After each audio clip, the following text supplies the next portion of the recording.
तो बच्चों, आज का हमारा चैप्टर है प्रकाश की प्रकृति, या फिर इसको हम बोल सकते हैं तरंग प्रकाशिकी, क्योंकि हम प्रकाश को एक तरंग के रूप में देख करके कुछ घटनाओं की हम व्याख्या करेंगे। तो तरंग प्रकाशिकी से पढ़ने से पहले हम ये जान लेते हैं कि प्रकाश के संदर्भ में विभिन्न वैज्ञानिकों ने क्या क्या परिकल्पनाएं दी हैं। ठीक है, तो सबसे पहले आता है न्यूटन का कणिकावाद का सिद्धांत। तो न्यूटन ने क्या कहा कि जो प्रकाश होता है वो छोटे छोटे कणों के रूप में चलता है, और इन कणों को क्या बोलते हैं? कणिकाएं बोलते हैं। ठीक है, और इन कणिकाओं का जो अलग अलग रंग होते हैं वो इनके आकार पर निर्भर करते हैं। और न्यूटन ने ये माना कि जो द्रव्यमान होता है कणिकाओं का वो बहुत ही कम होता है, और वेग अत्यधिक तीव्र होने के कारण इनके ऊपर क्या जो गुरुत्वाकर्षण का बल होता है वो बिल्कुल नगण्य होता है। ठीक है, तो न्यूटन के कणिकावाद सिद्धांत से हम लोग केवल परावर्तन की व्याख्या ही संभव है, पर अन्य घटनाएं जैसे अवर्तन हो गया, व्यतिकरण, विवर्तन, ध्रुवण, वो हम सब इससे व्याख्या नहीं कर सकते। तो फिर दूसरा है हाइगन का तरंग सिद्धांत। तो हाइगन ने ये माना कि प्रकाश तरंगों के रूप में चलता है। ठीक है, और इन तरंगों की तरंगदैर्ध्य जो होती है उसके हिसाब से हम बता सकते हैं कि वो अलग अलग रंगों का मिलकर बना होता है। और हाइगन ने प्रकाश को अनुदैर्ध्य तरंगों के रूप में संचरित होता हुआ माना। ठीक है, और बाद में जब ध्रुवण की खोज हुई तो पता चला कि जो प्रकाश होता है वो अनुप्रस्थ तरंगों के रूप में संचरित होता है। तो इस समय मतलब जब हाइगन ने तरंग सिद्धांत दिया तो उस समय जितनी भी घटनाएं होती थी प्रकाश की, वो सारी व्याख्या करना संभव हो पाया। ठीक है, परंतु हाइगन ने एक चीज़ ये भी मानी थी कि जो अनुदैर्ध्य माना था उसने तरंगों का संचरण, और उसने माध्यम जो माना था वो ईथर माना था। ठीक है, जो कि ईथर की खोज तो हम जानते हैं कि असफल सिद्ध हुई है। इसके बाद में आता है मैक्सवेल का विद्युत चुंबकीय तरंग सिद्धांत। तो मैक्सवेल ने क्या माना कि जो प्रकाश है वो एक विद्युत चुंबकीय तरंग है ना। तो विद्युत चुंबकीय तरंगों के लिए हम जानते हैं कि माध्यम की आवश्यकता नहीं होती है। ठीक है, और इसमें जो विद्युत चुंबकीय तरंगें होती है उसमें जो विद्युत क्षेत्र और चुंबकीय क्षेत्र होते हैं वो तरंग संचरण की दिशा के लंबवत होते हैं, है ना। ये हम पहले पढ़ चुके हैं। और इससे ये भी पता चला कि प्रकाश की जो तरंगों की प्रकृति होती है वो कैसी होती है? अनुप्रस्थ होती है। ठीक है, अब इसके बाद में है प्रकाश की क्वांटम प्रकृति। ठीक है, समय के साथ साथ जैसे दूसरी घटनाओं का भी पता चला, जैसे प्रकाश विद्युत प्रभाव, क्रॉम्पटन प्रभाव, रमन प्रभाव, हाइड्रोजन स्पेक्ट्रम आदि घटनाओं की खोज होने पर आइंस्टीन ने प्रकाश की क्वांटम प्रकृति कल्पना की, जिसमें आइंस्टीन के अनुसार जो प्रकाश होता है वो ऊर्जा के छोटे छोटे पैकेटों के रूप में संचरित होता है, जिसको हम क्या बोलते हैं? फोटोन कहते हैं। फोटोन की ऊर्जा कितनी होती है? बराबर एच न्यू। फोटोन का प्रभावी द्रव्यमान कितना होता है? एच न्यू अपॉन सी स्क्वायर। स्थिर द्रव्यमान उसका 0 माना, और फोटोन पर आवेश कितना होता है? 0 होता है। तो इससे हमें ये पता चलता है कि प्रकाश तरंग भी है और कण भी है। तो इसी को बोलते हैं प्रकाश की द्वैत प्रकृति। तो इसकी प्रकृति द्वैत मानी जाती है वर्तमान में, और कुछ घटनाओं की व्याख्या हम तरंग प्रकृति से कर सकते हैं और कुछ घटनाओं की व्याख्या हम कण प्रकृति से कर सकते हैं। और प्रकाश की कण प्रकृति में उसकी तरंग प्रकृति भी अंतर्निहित होती है। ठीक है, अब है हमारी तरंग प्रकाशिकी। तो यह भौतिक विज्ञान का वह भाग है जिसमें प्रकाश को तरंगों के रूप में मानते हैं और विभिन्न घटनाओं की व्याख्या की जाती है। वो हम क्या कहलाती है? तरंग प्रकाशिकी। तो इसमें सबसे पहले हमको समझना पड़ेगा कि तरंगाग्र क्या होता है। अब हम हाइगेंस के बारे में पढ़ रहे हैं, एक तरह से यूँ समझ लो। तो तरंगाग्र क्या होता है? समान कला के बिंदुओं का बिंदुपथ जो होता है वो क्या कहलाता है? तरंगाग्र। मतलब जो तरंगाग्र होता है वो क्या होता है? समान कला के बिंदुओं का बिंदुपथ। कला मतलब फेज़, है ना। सबका फेज़ एक जैसा होगा। ठीक है, अपन इसके एग्जांपल देखेंगे आप लोगों को और ये चीज़ समझ में आ जाएगी। तो तरंगाग्र के प्रत्येक बिंदु पर कला क्या होती है? समान होती है, फेज़ समान होता है। और कलांतर क्या होगा? अगर समान फेज़ है तो कलांतर, कला में जो अंतर होगा कला क्या होती है, वही अपना एंगल जो लेते थे थीटा, तो दोनों सेम एंगल पे हैं तो कलांतर क्या होगा, ज़ीरो होगा। ठीक है, जैसे ये एक साइन वेव है और ये दूसरी है ना, तो इन दोनों का कलांतर क्या है, कला क्या है, दोनों की सेम है, तो कलांतर क्या होगा इन दोनों के बीच में, संचरण में, ज़ीरो होगी। ठीक है, तो अब इसके बाद में आते हैं आपके सबसे पहले जो होते हैं गोलीय तरंगाग्र। गोलीय तरंगाग्र कैसे निकलते हैं, जैसे कोई बिंदु है ना, बिंदु स्रोत है हमारा, प्रकाश का जो स्रोत है वो बिंदु है, तो प्रकाश ऐसे फैलेगा चारों तरफ, है ना, मतलब, और ये अगर 3D में बना है तो एक गोले के रूप में आगे बढ़ेगा प्रकाश। ठीक है, तो वो क्या कहलाएगा, गोलीय तरंगाग्र जो बनेगा। बेलनाकार तरंगाग्र कब बनता है, जब हमारा स्रोत जो हो वो रेखीय हो, तो प्रकाश इसके चारों तरफ ऐसा फैलेगा, है ना, तो वो कैसे फैलेगा, और ये 3D में अगर हम देखें तो ये क्या बनेगा, बेलन बनेगा, बेलन के रूप में आगे बढ़ेगा। ठीक है, और समतल तरंगाग्र क्या होता है, अगर हम प्रकाश स्रोत से काफ़ी दूर हैं तो प्रकाश हमें कैसा दिखाई देगा, समतल दिखाई देगा, है ना, और ये जो कि वो समांतर रेखा से हम प्रदर्शित कर सकते हैं। ठीक है, जैसे ये डायग्राम भी बने, ये गोलीय हो गया, ये बेलनाकार हो गया, और ये समतल तरंगाग्र हो गया। ठीक है, अब इसके बाद में आता है हाइगन का द्वितीयक तरंगिकाओं का सिद्धांत। द्वितीयक तरंगिकाओं का सिद्धांत क्या कहते हैं, जैसे हमारा ये बिंदु स्रोत है ये वाला, और इससे ये हमारा तरंगाग्र मिल रहा है ये वाला। ठीक है, तो हमने क्या बोला कि इसके हर बिंदु एक समान कला में होगा, और जो भी बिंदु हमें प्राप्त हो रहे हैं वो क्या क्या होगा, वो एक नया स्रोत की तरह काम करेगा। तो वो अपना ये तरंगिकाएँ, ठीक है, तो ये तरंगिकाएँ बनाएगा। ठीक है, ये तरंगिकाएँ हर बिंदु, और समान, हम जानते हैं समान समय अंतराल में तो प्रकाश समान दूरी तय करता है, प्रकाश का वेग नियत होता है, तो ये इनकी स्पर्श रेखा जो खींचेंगे वो हमें क्या मिलेगा, नया तरंगाग्र मिलेगा। तो ये आपका टी समय पर तरंगाग्र है अंदर वाला, और ये तरंगिकाएँ बनी जो कि द्वितीय स्रोत की तरह काम कर रही है, तो टी प्लस डेल्टा टी समय पर ये नया तरंगाग्र, ये बाहर वाला जो डेल्टा से बताया है। ठीक है, तो हम किसी भी समय पर एक तरंगाग्र से उससे आगे बढ़ने वाले दूसरे तरंगाग्र की हम रचना कर सकते हैं। ठीक है, अब सबसे पहले हम अपवर्तन की व्याख्या करेंगे हाइगन के तरंग सिद्धांत से।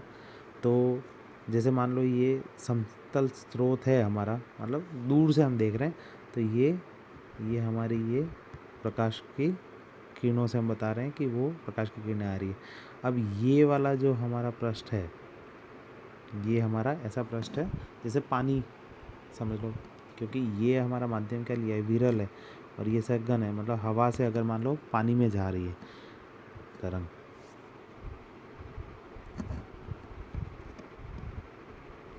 ठीक है, तो अब देखो ये वाला जो प्रकाश की किरण है ये पहले पहुंच गई, है ना, तो अब ये यहाँ से हम ये एक नए स्रोत का काम करेगा। ये वाला बिंदु, मान लो ये वाला बिंदु क्या है, ये ए बिंदु है, ये ए बिंदु है, तो नए स्रोत की तरह काम करेगा, तो ये एक ऐसे तरंगाग्र बनाएगा, है ना। ठीक है, और ये जो दूरी आएगी वो पानी के अंदर है ना, तो पानी के अंदर है तो प्रकाश हम जानते हैं कि पानी के अंदर माध्यम में आने पे उसकी जो वेग होता है वो कम हो जाएगा, और ये तो वायु में वेग है तो ये ज़्यादा होगा, है ना, तो ये जल्दी पहुंचेगा। तो इसके कारण जो प्रकाश होगा वो क्या होगा, हम दोनों से तरंगिकाएँ बनाएंगे अगर, है ना, तो इससे हमें ये पता पड़ेगा कि प्रकाश जो होगा वो ऐसे मुड़ जाएगा, है ना। ये उपनिष्ठ प्रश्न है, तो देखते हैं इसमें।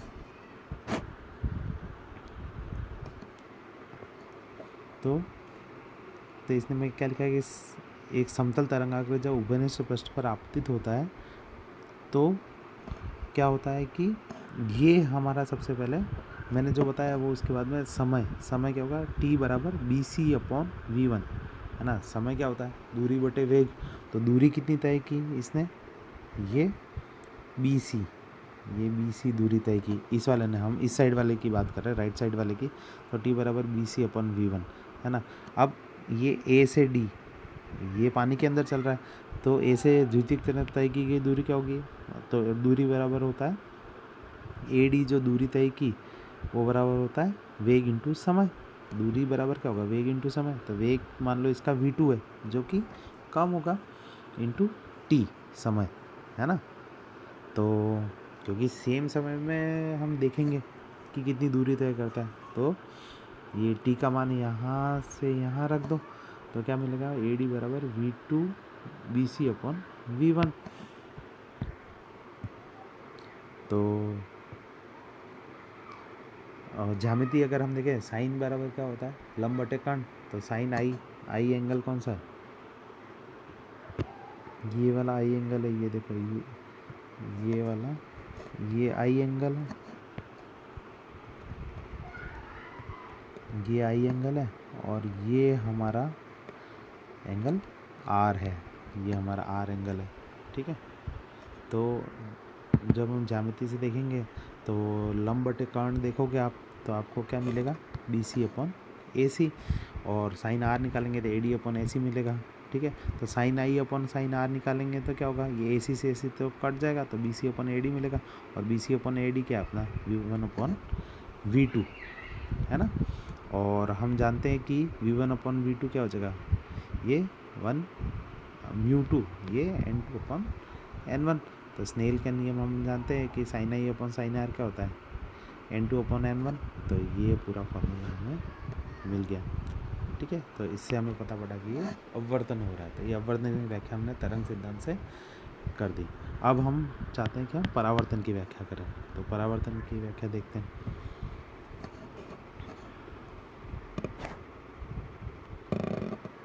ये देखो, ये समतल तरंगाग्र से आती हुई किरणें सबसे पहले ये वाले पॉइंट पे पहुंचेगी, है ना, ये इसका गोला बना, ठीक है, ये यहाँ पे पहुँचे, ठीक है। तो इसके कारण ये द्वितीयक स्रोत की तरह काम करेगा, ठीक है।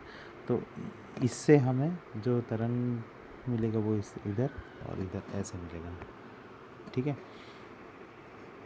और ये हमारा हो गया ये एंगल ऑफ रिफ्लेक्शन, है ना, ये। तो इसके लिए हम सेम गणना वापस करेंगे, दोनों बिंदु द्वितीयक स्रोत की तरह। अब यहाँ पे वेग सेम रहेगा, क्योंकि है ना एक ही माध्यम में, दोनों माध्यम चेंज नहीं हो रहा है। तो t बराबर बी सी अपॉन वी रहेगा, ए डी बराबर v इंटू टी, और ये यहाँ से t का मान रख दो, तो बी सी अपॉन वी है, v से v कट गया, ठीक है। तो साइन आई क्या हो जाएगा, वही लंब बटे एल एल के लंब बटे कर्ण बी सी अपॉन ए सी, और साइन आर ये हो जाएगा, तो B C upon A D आया, जो कि क्या आएगा, 1 आएगा, क्योंकि बी सी और ए डी सेम है। तो साइन आई बराबर साइन आर, तो आपतन कोण बराबर क्या होगा, परावर्तन कोण। तो ये हमको क्या बताता है, इसे तरंग सिद्धांत से, हाइगन के तरंग सिद्धांत से हमको क्या मिल गया, परावर्तन की व्याख्या मिल गई, ठीक है। इसके बाद में आता है हमारा व्यतिकरण। जो व्यतिकरण की घटना है वो भी हम इससे तरंग सिद्धांत से समझा सकते हैं। तो सबसे व्यतिकरण होता है मतलब इंटरफेरेंस, है ना, इंटरफेरेंस, जो सेम आवृत्ति की जब दो तरंगें आपस में अध्यारोपित होती है तो उससे व्यतिकरण की घटना उत्पन्न होती है। वो क्या होती है उसके बारे में पढ़ता है, ठीक है। जैसे दो तरंगें अगर अध्यारोपित होती हैं तो कौन कौन सी घटना हो सकती है, तो विस्पंद हो सकता है, अप्रगामी तरंगें उत्पन्न हो सकती है, व्यतिकरण उत्पन्न हो सकता है, और लिसाजू की आकृति उत्पन्न हो सकती है। तो हम तो यहाँ पे पढ़ेंगे ये व्यतिकरण पढ़ेंगे, ठीक है। तो व्यतिकरण कब होगा, इसकी कुछ शर्तें होती हैं। तो पहली शर्त है कि जो तरंगों की संचरण है वो समान दिशा में होना चाहिए, मतलब एक ही दिशा में तरंगों का संचरण होना चाहिए। दूसरी जो इसकी शर्त होती है वो ये होती है कि तरंगों के कारण जो उत्पन्न विस्थापन है वो एक सरल रेखा के अनुदिश होना चाहिए या परस्पर समांतर होना चाहिए, और तरंगें कैसी होनी चाहिए, अध्रुवित होनी चाहिए, और अगर ध्रुवित हैं तो उनके ध्रुवण तल जो होंगे वो समान होने चाहिए, ठीक है। तीसरी शर्त है कि आवृत्तियाँ समान होनी चाहिए। चौथी शर्त ये है कि स्रोत जो है वो कला संबद्ध होने चाहिए, और पांचवी जो शर्त है वो ये जो आयाम होंगे वो लगभग समान होने चाहिए, ताकि जो कॉन्ट्रास्ट हमको मिल सके, ठीक है। अब इसमें हमने देखा कि ध्रुवण तल आया, तो ध्रुवण तल क्या होता है, ध्रुवण तल वो होता है कि ध्रुवित प्रकाश के लिए कंपन की दिशा के लंबवत के तल को ध्रुवण तल कहते हैं, कंपन की दिशा के लंबवत तल जो कहलाता है वो क्या कहलाता है, ध्रुवण तल कहलाता है। और ध्रुवण तल में तरंग के संचरण की दिशा सम्मिलित की जाती है, परंतु विस्थापन और कंपन का घटक शामिल नहीं करते अपन। विस्थापन और कंपन का घटक शामिल नहीं करते, सिर्फ दिशा सम्मिलित की जाती है। और उसके बाद में आता है कला संबद्ध स्रोत। तो कला संबद्ध स्रोत क्या होते हैं, जिनके मध्य कलांतर समय के साथ नियत रहे, वो कला संबद्ध स्रोत कहलाते हैं। अगर हम दो टॉर्च एक जैसी एक ही कंपनी की ले लें और उस पर स्टार्ट करें, है ना, दोनों से प्रकाश एक ही समय पर स्टार्ट करें, तो भी वह कला संबद्ध स्रोत नहीं होते हैं, ठीक है। परंतु हम कुछ विधि लगा करके कला संबद्ध स्रोत बनाए जा सकते हैं, ठीक है। तो हम व्यतिकरण एक तो तरंगाग्र के विभाजन द्वारा प्राप्त कर सकते हैं, दूसरा आयाम के विभाजन द्वारा प्राप्त कर सकते हैं, है ना। तो तरंगाग्र के विभाजन में क्या करते हैं कि यंग का द्विस्लिट प्रयोग आ जाएगा, फ्रेनेल का द्विप्रिज्म प्रयोग आ जाएगा, ठीक है। आयाम विभाजन कैसे करते हैं, आयाम विभाजन से व्यतिकरण, माइकलसन व्यतिकरण मापी, न्यूटन की वलय विधि आदि विधियों का उपयोग किया जाता है। तो हम यहाँ सबसे पहले देखते हैं कि इसमें मतलब जब प्रकाश, कोई भी प्रकाश स्रोत है उसमें प्रकाश कैसे उत्पन्न होता है। तो प्रकाश कैसे उत्पन्न होता है कि जब हम जानते हैं कि इलेक्ट्रॉन उच्च कक्षा से निम्न कक्षा में आता है तो वो ऊर्जा उत्सर्जित करता है, और वो जो ऊर्जा उत्सर्जित की है ना, उसकी आवृत्ति अगर प्रकाश की आवृत्ति के बराबर हो तो वो प्रकाश उत्सर्जित करेगा, एच न्यू, है ना। ई बराबर क्या होती है, ऊर्जा ई बराबर एच न्यू। जो न्यू है अगर वो प्रकाश की आवृत्ति है तो प्रकाश के रूप में ऊर्जा उत्सर्जित होगी, ठीक है। तो जैसे कोई स्रोत है उसके अंदर वो एक परमाणु है जिसमें इलेक्ट्रॉन उच्च कक्षा से निम्न कक्षा की ओर आ रहा है, ठीक है। तो ऐसे बहुत सारे परमाणु होंगे जिसमें ऐसा होगा, है ना। तो फिर भी वो हर परमाणु में जो इलेक्ट्रॉन है एक ही समय में नहीं आ सकता, है ना।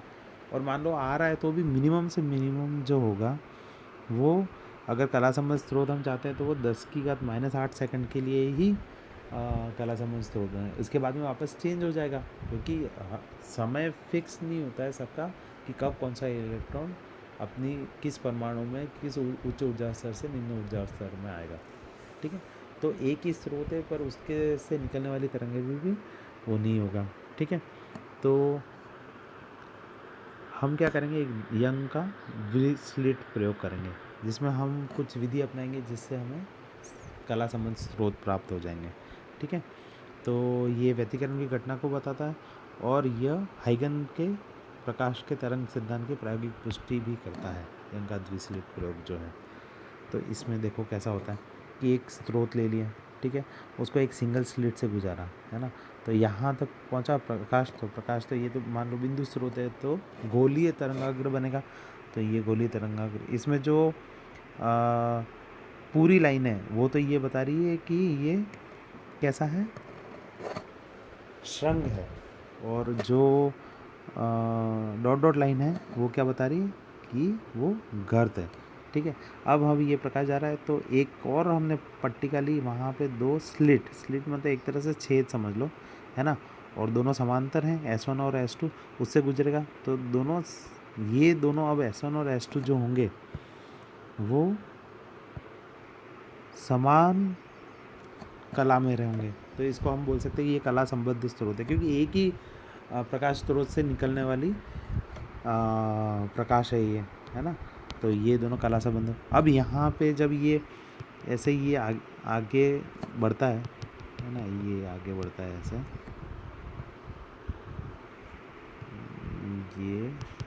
ये डॉट वाली, ये इसके बाद में वापस श्रृंग आएगा, फिर वापस करता आएगा, और ये दूसरा, ठीक है, ये ऐसा, और ये डॉट, और फिर ऐसा, और फिर ये डॉट।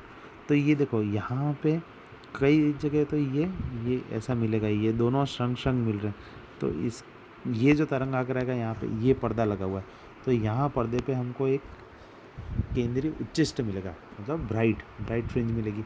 ऐसे ही यहाँ पे ये गर्त, सारे गर्त मिल रहे हैं तो वहाँ पे भी उच्चिष्ट मिलेगा, और एक जगह कहीं होगा श्रृंग और गर्त मिल रहे हैं तो वहाँ पे जो व्यतिकरण होगा वो विनाशी व्यतिकरण होता है, ये संपोषी व्यतिकरण होता है तो ब्राइट मिलता है, ये वापस ब्राइट, है ना।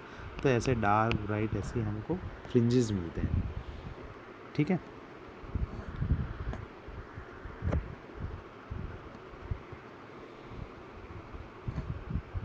तो अगर हम यहाँ पे ये बताएं कि जो उच्चिष्ट और निम्निष्ट पर्दे पर प्राप्त हो रही ये जो चीज़ें वो नेत्रिका बोलते हैं इसका, जिससे हम देख रहे हैं। तो उच्चिष्ट और निम्निष्ट जिस पर्दे पर प्राप्त होते हैं, तो अगर उच्चिष्ट प्राप्त होने के लिए क्या होना चाहिए, श्रंग प्लस श्रंग या फिर घर्त प्लस घर्त, है ना। दो, या तो दोनों श्रंग मिले या फिर दोनों घर्त मिले, ठीक है। तो हमें क्या मिलेगा, उच्चिष्ट प्राप्त होगा।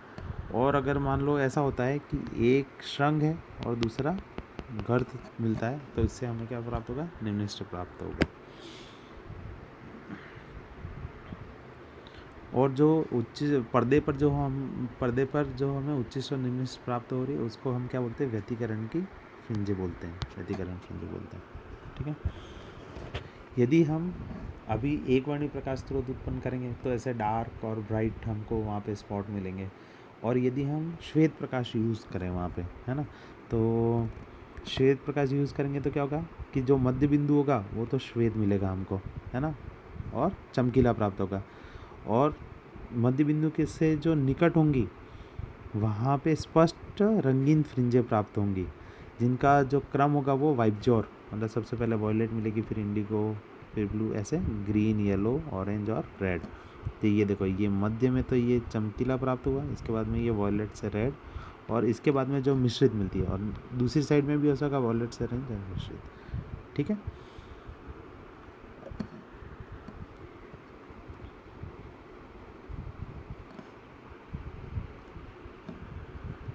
और तीसरा पॉइंट ये है इसमें, अत्यधिक दूरी पर अस्पष्ट और मिश्रित रंगीन फ्रिंजें प्राप्त होंगी, जिनके उच्चिष्ट परस्पर संपाती होते हैं, मतलब अपन को पता नहीं पड़ेगा, मिश्रित हो जाएगा वो।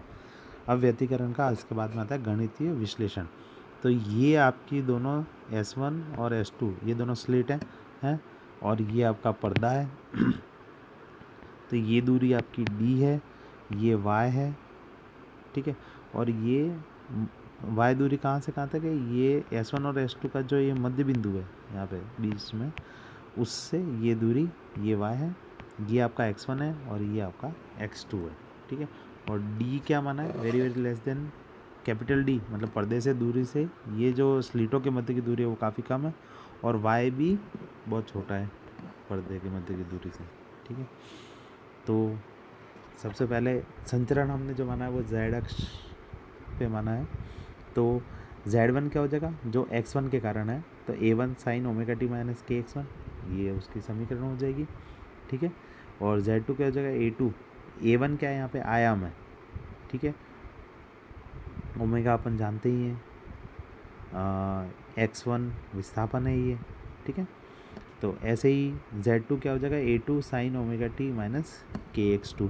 तो कलांतर क्या हो जाएगा, कलांतर मतलब इसका अंतर, है ना, ये मतलब साइन फाई 1 है, ये साइन फाई 2 है, तो फाई 2 माइनस फाई 1, तो ये ओमेगा टी माइनस के X1 minus omega T minus के X2। तो यहाँ से अगर हम इसको खोलें तो ओमेगा टी से ओमेगा टी तो कट जाएगा, तो बचेगा क्या, के X2 माइनस के X1, तो के कॉमन आ जाएगा, तो के X2 माइनस X1, और के क्या होता है एक्चुअल में 2 पाई बाय लैम्डा, है ना, और X2 माइनस, तो ये क्या अपना पथांतर, ठीक है।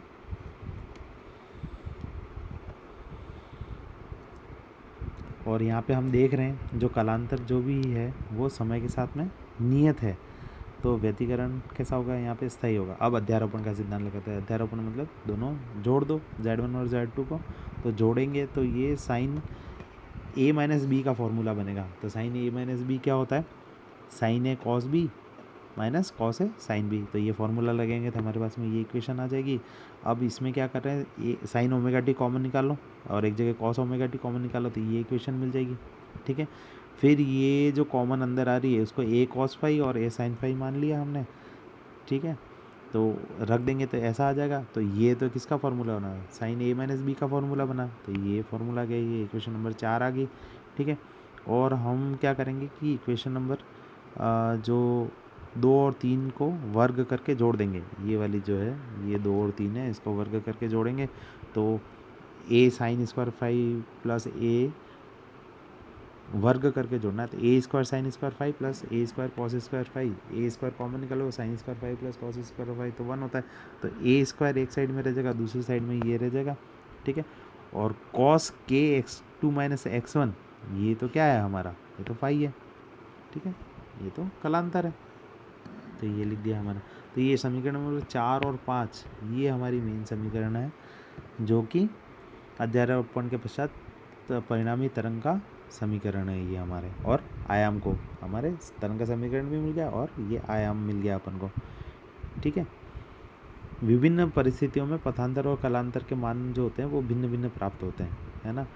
और व्यतिकरण पर्दे पर जो तीव्रता होती है वो उच्च निम्न के रूप में प्राप्त होती है, और आयाम का अगर अपन को मान पता हो तो तीव्रता के मान में जो परिवर्तन होगा वो भी अपन ज्ञात कर सकते हैं, क्योंकि जो तीव्रता होती है इंटेंसिटी वो क्या होती है, इंटेंसिटी क्या होती है, वो होती है प्रोपोर्शनल टू ए स्क्वायर, मतलब आयाम के स्क्वायर के बराबर होती है, ठीक है। तो अगर आपको आयाम मैक्सिमम चाहिए, सॉरी तीव्रता मैक्सिमम चाहिए, तो आयाम आपका मैक्सिमम होना चाहिए, है ना, क्योंकि I proportional to A square है, तो कॉस फाई आपका कितना हो जाएगा, 1 हो जाएगा, कॉस फाई का भी मैक्सिमम मान क्या होगा, 1 होगा, ठीक है। तो फाई क्या हो सकता है, कॉस फाई 1 कब हो सकता है, जब फाई का मान क्या हो जाए 2n पाई, ठीक है, जहाँ n बराबर 1 2 3 4 आप जो भी है वो रखो, ठीक है। तो ये कलांतर ये मिल जाएगा, और पथांतर क्या मिल जाएगा, x2 माइनस x1 बराबर n लैम्डा, ठीक है। और आई मैक्स बराबर क्या हो जाएगा, √I1, क्योंकि आई क्या है, आई बराबर ए स्क्वायर, तो ए बराबर क्या हो जाएगा अंडर रूट ऑफ आई, है ना, तो आई मैक्स क्या हो जाएगा √I1 प्लस √I2 का होल स्क्वायर, ठीक है।